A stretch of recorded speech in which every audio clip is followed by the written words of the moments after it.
Halo, assalamualaikum, selamat siang teman-teman. Hari ini aku mau bikin kolak pisang ya, karena kebetulan ada pisang, jadi aku mau bikin kolak saja. Dan ini langsung aja aku potong-potong pisangnya yang sudah aku kupas.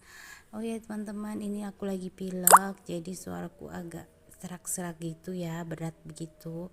Nah, setelah dipotong, aku langsung aja masukkan ke air gula yang sudah mendidih, dan juga yang tadi udah aku tambahkan daun pandan ya, sama aku tambahkan garam juga. Nah, setelah empuk, langsung aja aku masukkan santan kentalnya. Dan setelah koleksi rasa, dan ini udah selesai teman-teman. Terima kasih.